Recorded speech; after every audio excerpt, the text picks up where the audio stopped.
மெய்யன்பர்களே, எல்லாம் வல்ல நம் எட்டுக்கொடி பெருமானின் அடியை பிணைந்து நமது முருகக்கடவுள், ஒப்பற்ற தெய்வமான முருகக்கடவுள் பழனியிலேயே அடியாருக்கு வேண்டுதலை கொடுக்கின்ற ஞான பண்டிதனாக, வள்ளலாக இருக்கின்றார். பழனியில் நாம் சென்று வணங்கும் பொழுது, ஒவ்வொரு படிக்கட்டிலும் ஏறும் பொழுது, நாம் ஒவ்வொரு படியும் ஏற ஏற நம் வாழ்க்கையில் பொருளாதாரத்தையும் மகிழ்ச்சி இன்பங்களையும் நமக்கு சாதகமான சூழ்நிலையும் ஏற்றிவிடுவார் என்பதில் எந்த அளவும் ஐயமில்லை. அப்படி இருக்கின்ற காலகட்டத்தில் ஒரு முருகனடியார் பழனி செல்கிறார். ஒவ்வொரு படிக்கட்டிலும் ஏறி செல்கிறார். அப்பொழுது அந்த படிக்கட்டிற்கு இருக்கின்ற ஒரு பிச்சைக்காரன், ஒவ்வொரு படிக்கட்டிலும் இருப்பார்கள் அல்லவா, அவருக்கெல்லாம் நாம் பிச்சை போட வேண்டும், வள்ளல் பண்ண வேண்டும் என்ற நோக்கத்தோடு சில்லறை காசுகள் அனைத்தையும் எடுத்துக்கொண்டு செல்கிறார்.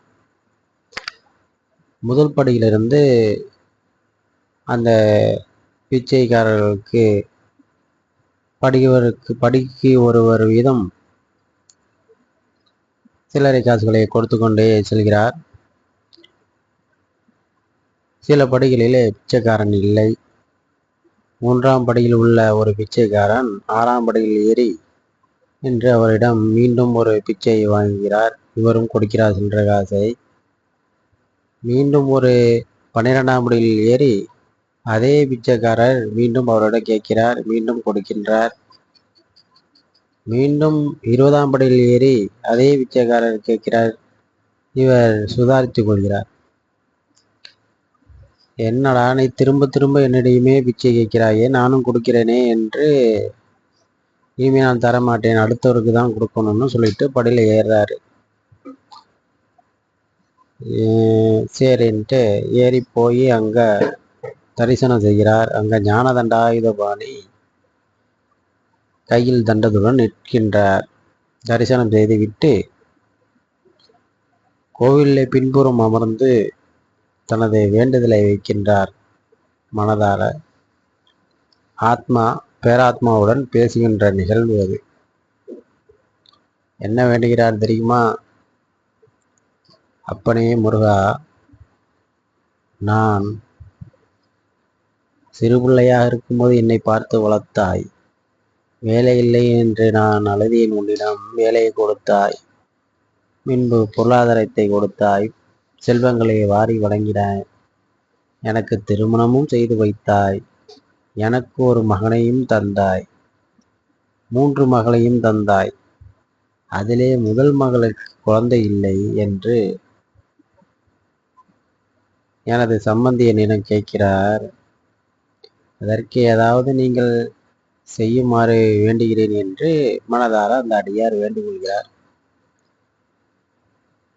வேண்டுகின்ற இருக்கும் பொழுது அருகே அந்த பிச்சைக்காரன் அமர்ந்து கொண்டிருக்கிறான். எப்படி இவர் வரும்போது பிச்சை போட்டார் அல்லவா, திரும்ப திரும்ப கேட்டான் பாருங்க. அந்த பிச்சைக்காரன் மலை உச்சியிலே கோயில் பின்புறத்திலே இவர் ஆத்மா ரீதியாக வேண்டுதலை அவன் கேட்டுக்கொண்டு சிரிக்கிறான். ஐயா, நான் உங்கள்கிட்ட 3 தடவை திரும்ப திரும்ப பிச்சை கேட்டேன், கொடுத்தீங்க.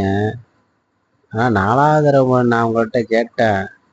ஆனால் நீங்கள் என்ன சொன்னீங்க தெரியுமா?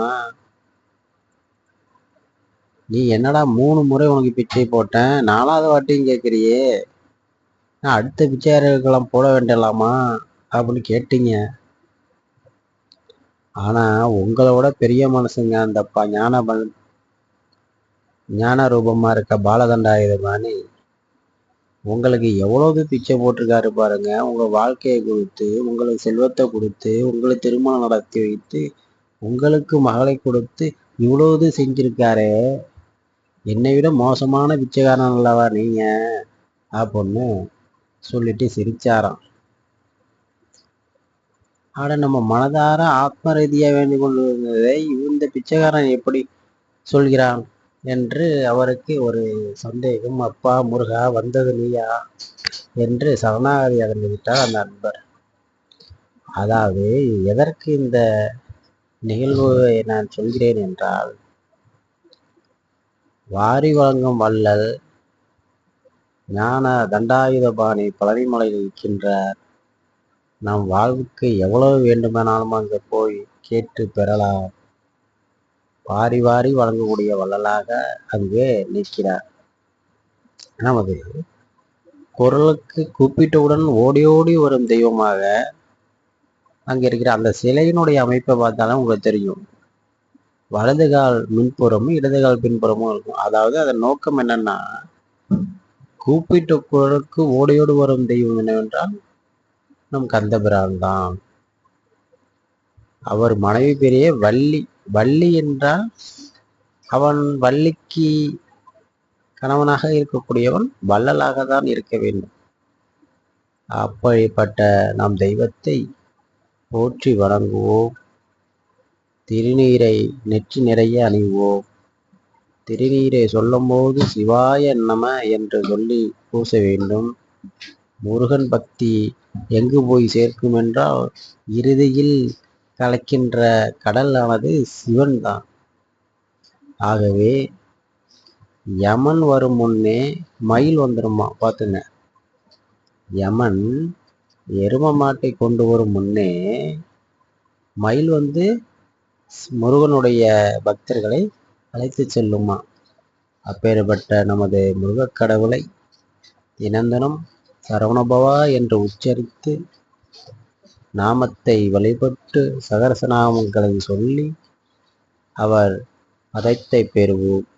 ஓம் சரவண பவாய நமக.